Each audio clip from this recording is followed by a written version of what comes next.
우리는 전쟁을 다루면 수백만 명이 투입돼서 수십만이 살고 죽는 그런 대규모 작전에만 열광하는 그런 경향이 있습니다. 연합군 반격 그때를 돌아보자면 노르망디 상륙작전, 벌지 대전투 이런 것만 좋아한다는 거죠. 그리고 우리는 그 속에서 활약했던 영웅들, 위대한 장군들 이런 얘기를 좋아하죠. 그래서 우리가 아이젠하워, 몽고메리, 패튼 이런 장군들의 일화를 제법 많이 압니다. 그런데요, 우리가 살고 있는 세계가 그런 것처럼 전쟁도 영웅들, 리더들만의 전유물은 아니잖아요. 그리고 무엇보다 중요한 것은 그런 영웅들의 이야기, 거대한 전쟁의 이야기는 실제 우리 삶과 직결된 부분이 그다지 많지 않은 것 같습니다. 그냥 이야기로 끝나고 말 때가 많은 것 같아요. 저는 이렇게 생각합니다. 결국 전쟁을 한다는 것은 무엇인가? 전쟁을 정말 하는 것은 누구인가? 최전선에서 총기 방아쇠에 손가락을 걸고 있는 것은 결국 누군가? 평범한 우리들이죠. 얼마 전까지만 해도 그냥 일상을 살던 회사원, 자영업자, 노동자였던 국민이 징집되어서 군인으로 싸우는 거잖아요. 그래서 우리가 전쟁을 제대로 이해하기 위해서는 또 전장의 다이나믹을 균형감 있게 인식하기 위해서는 평범한 사람들의 이야기, 우리 이야기, 그렇지만 위대한 시민의 투쟁에 대해서 탐구해야 합니다. 그래서 오늘은 제2차 세계대전 당시에 나라가 망했는데도 불구하고 투쟁했던 평범한 시민들의 이야기를 해보려고 합니다.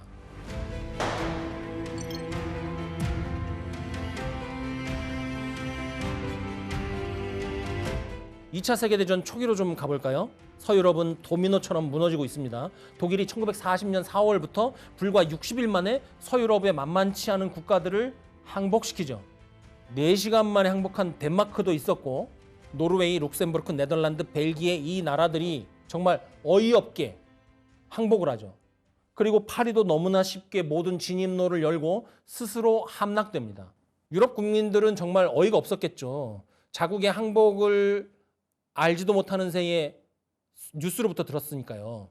정작 전쟁이 벌어지고 위기가 닥치니까 정부와 군대가 너무나 쉽게 항복을 한 것이죠. 적이라고 여겼던 독일 군대를 시민들이 직접 대면하게 만들었다. 너무나도 황당하고 분노해야 할 일이었을 겁니다. 항복했던 그 나라 군대의 총리, 사령관, 정치인, 관료들은 대부분 독일에 협조했습니다. 그렇다면 서유럽의 국민들은 어떻게 했을까요? 결과적으로는 국민들은 그렇지 않았습니다.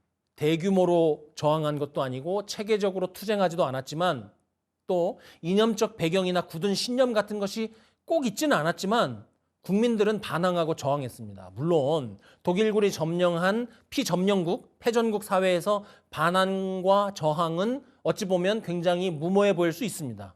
무식한 선택이라고 비난하는 사람들도 있을 수 있어요. 그래도 국민들은 반항하고 저항했습니다. 그래도 서유럽 국민들은 소극적이든 적극적이든 반항하고 저항하기를 그치지 않았습니다. 나중에는 레지스탕스라는 이름 하에 조직적으로 모여서 군사는 물론이고 정치, 경제, 사회, 문화 등 갖가지 분과에서 다양한 방식으로 독일의 무력 침략과 압제에 저항했습니다.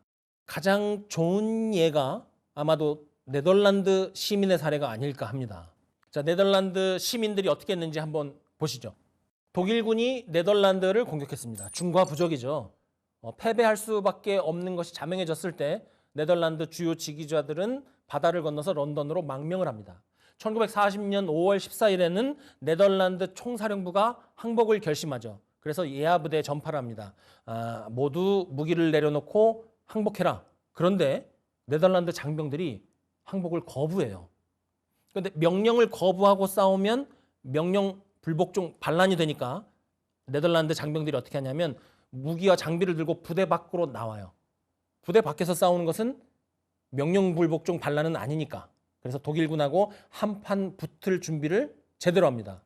네덜란드 장병들이요, 역사 속에서 유례를 찾을 수 없을 만큼 아주 특이한 구석이 있어요.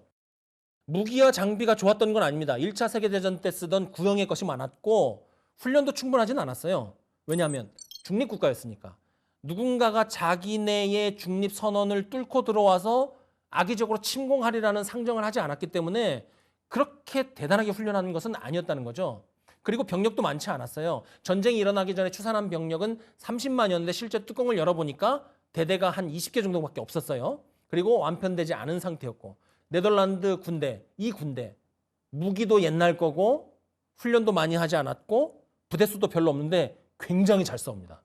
어떻게 잘 싸우냐면 독일군이 네덜란드에 들어간 첫날, 그러니까 1940년 5월 10일부터 독일군이 엄청나게 얻어 터집니다.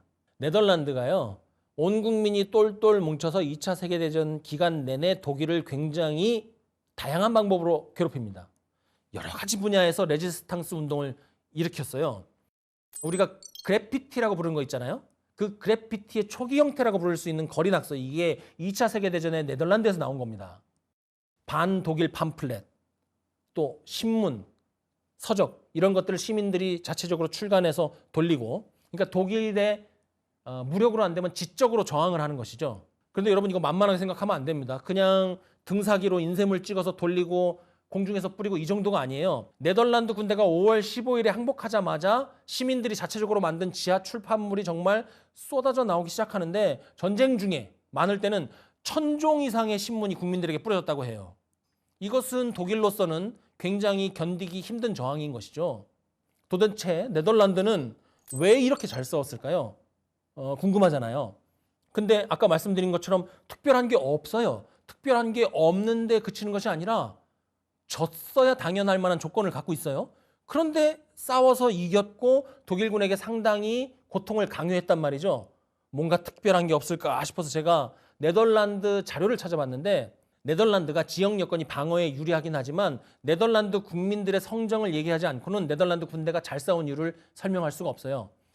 네덜란드 자체 사후 검토 보고서에 뭐라고 써 있냐면, 징집 대상자들이 가정교육, 학교교육을 잘 받았고 평소 사회생활에서 화합과 규율을 강조했기 때문에 네덜란드 장병들이 작전을 잘 수행할 수 있었던 것이다. 이렇게 돼 있어요. 그런데 이렇게만 설명드리면 이거랑 비슷한 것 같아요. 교과서 위주로 공부했고요. 충분한 수면을 취했고 예습 복습을 철저히 했어요. 맞는 얘기긴 한데 답답하잖아요. 뭔가 핵심적인 거, 구체적인 게 있어야 되는데. 그래서 제가 네덜란드 군의 자료를 좀 더 조사해 보니까 이런 내용이 있어요. 네덜란드인은 자유의지가 강하고 적개심이 남달랐다. 여기에서 좀 더 파고 들어가 봤어요. 무슨 얘기냐? 국민이라는 게 전반적인 분위기라는 게 있잖아요. 뭐 국민성이라고도 얘기하고 국가 특성이라고도 얘기하고, 반영구적이진 않지만 그 나라 사회, 역사, 문화, 교육에 의해서 어느 정도 그 집단 정체성이라는 게 유지가 되잖아요. 그런데 제2차 세계대전 발발 전에 네덜란드 국민들 전체가 갖고 있는 확실한 성향 중 하나가 무역, 상업, 농업에 종사하는 개신교도 자유주의자였어요. 그래서 네덜란드는 굉장히 일찍부터 국민에게 광범위한 자유권이 부여가 됐어요. 1848년에 이미 선거로 의원을 뽑았다니까요. 그리고 네덜란드가 우리가 알고 있는 것과 다르게 굉장히 투쟁심이 강했습니다. 이렇게 일찌감치 자유가 보장되었고 교육이 잘 되었고 머리가 트였기 때문에 왕이라든지 아니면 종교라든지 네덜란드 시민사회, 그 개개인의 종교 문제, 경제 문제를 간섭하면 바로 폭동을 일으켰어요. 누가 와서 간섭하는 거, 내 자유를 건드리는 거, 우리에게 이미 보장된 권리를 건드리면 절대 참지 않은 게 네덜란드 시민 국민이었습니다. 그러니까 네덜란드는 일찌감치 정치가 안정이 되고 산업이 성장하면서 문학, 예술, 학문, 이 분야가 골고루 발전을 하죠. 그러면 어떻게 됩니까? 시민의식이 성장을 하는 거죠. 유럽의 다른 사회에 없는 높은 수준으로 남다르게 성장하는 거예요. 이러한 배경을 이해하고 보면 왜 정부가 항복을 선언하고 군대가 항복하라고 명령했음에도 불구하고 시민들이 불복종하여서 총을 들고 부대 밖으로 나가서 독일군과 끝까지 싸웠는지 이해할 수 있습니다. 오늘날까지 네덜란드가 2차 세계대전의 승전국이라고 자부를 하고 역사적인 당당함을 가질 수 있는 것은 네덜란드 시민이 이렇게 자발적으로 독일에 적극적으로 저항했기 때문이에요. 자, 그렇다면 서유럽 모든 국가의 국민이 자발적으로 이렇게 저항을 했느냐? 그렇진 않죠. 저항을 포기하고 굴종을 선택한 나라도 있었을 겁니다. 그런데 의외로 그 나라가 프랑스입니다. 어떻게 된 건지 한번 보실까요? 프랑스가 독일에 대한 무조건적인 항복을 선택하고 독일이 내세운 비시 정권의 꼭두각시 수반, 누굽니까? 앙리 페탱 장군이 비시 정권 꼭두각시 수반이 되잖아요. 이 페탱 장군이 라디오에 대고 연설을 하죠. 뭐라고 그러냐면 프랑스는 이제 항복합니다. 이것은 보다 나은 선택이었습니다. 불행하지 않기 위한 전투의 종료를 우리는 선택하겠습니다. 페탱 장군의 이러한 목소리가 6월 17일에 국영방송 라디오를 통해서 전 국민 사이에 스며들죠. 이때 프랑스 국민들은 어땠을까요? 상상할 수 있죠. 울부짖으며 자유를 포기하고 굴종을 선택한 정부를 저주하고 독일군의 무력 침략에 저항하자고 다짐을 하는 것이 통상적인 우리의 이미지죠. 그러나 프랑스 국민들은 환호했다고 합니다. 페탱을 영웅으로 추앙하고 심지어 성인으로 지정하자고 얘기를 했다고 해요. 너무나 이상하죠. 전쟁의 참상으로부터 시민을 구출했다, 페탱이. 국내 질서를 다시 회복했으면 좋겠다. 굶주림과 분노 대신 평화가 오겠구나 하고 좋아했대요. 프랑스 국민들이 그런 사람이 아니잖아요. 이 당시의 거리 분위기를 묘사한 기사는 굉장히 괴이합니다. 대담회, 살롱, 방송에서 페탱을 잔다르크, 루이 14세, 또 나폴레옹에 비견하고 페탱을 찬양하는 책이 서점가에 쏟아지기 시작했으며 심지어 페탱을 찬양하는 노래, 찬미가 이런 게 교회와 성당에서 퍼졌다고 해요. 너무나 괴이하죠. 프랑스가 어떤 나라입니까? 혁명의 나라, 자유와 민주주의의 나라, 시민의 나라, 저항정신과 투쟁정신은 프랑스 국민의 DNA에 박혀 있는 거 아닌가요? 근데 독일을 환영하고 굴종을 좋아했단 말이죠. 이해가 안 가죠. 도대체 왜 프랑스인들은 투쟁하고 저항하기를 포기했던 것일까요? 영국의 저명한 언론인 러셀 밀러가 이렇게 적고 있습니다. 프랑스 국민은 좌우로 분열되어서 수십 년 동안 자기들끼리 싸운 제3공화국의 무능력에 진절머리를 치고 있었다. 소설가 앙드레 지드는 또 이렇게 써요. 확실히 전쟁 전부터 프랑스 내에는 이미 패배의 기운이 감돌고 있었다. 프랑스는 이미 산산이 부서져 있었다. 어쩌면 이러한 프랑스를 다시 살릴 수 있는 길은 재앙뿐이었을지도 모른다. 그러니까 프랑스 시민이 독일의 무력 침공에 저항하기를 포기한 것이 아니라 이미 전쟁 전부터 자체적으로 싸우고 정쟁에 눈이 먼 이 정치가들 때문에 힘이 다 빠져서 프랑스 시민들이 갖고 있던 자유평등 박의 의지가 이미 싹 사라지고 없었다는 거예요. 독일 때문에 그런 게 아니라 프랑스 정부 때문에 이미 프랑스 시민 내에 저항 의지가 없어졌다는 얘기입니다.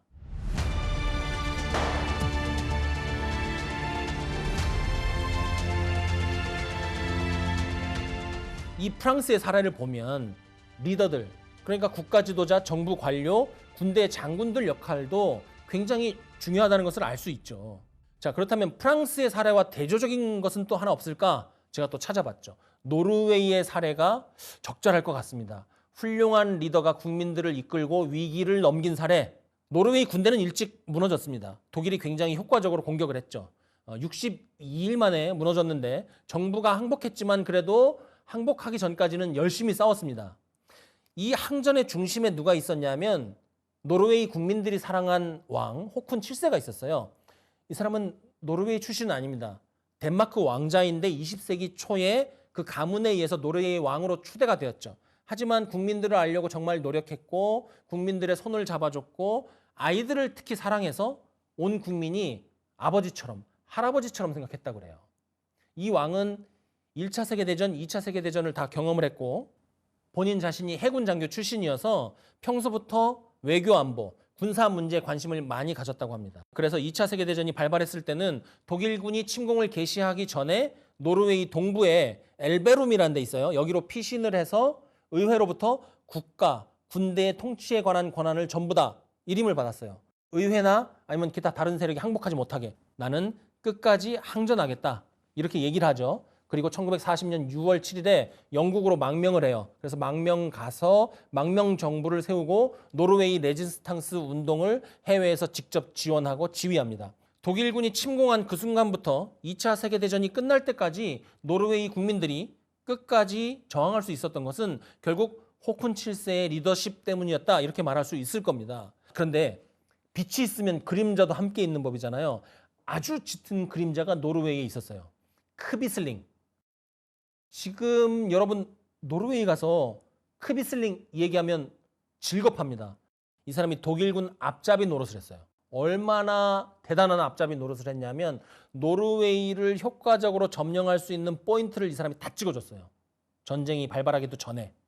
상륙 계획을 직접 짜서 독일군에게 넘겨준 사람입니다. 매국노죠. 그래서 이 사람이 나중에 어떻게 되느냐. 독일군에게 협력한 대가로 일시적으로 꼭두각시 정부의 수반이 됩니다. 하지만 국민들은 그를 용서하지 않았죠. 전쟁 끝나고 나서 처형당합니다. 그리고 이 크비슬링이라는 이름이 일반 명사가 됐어요.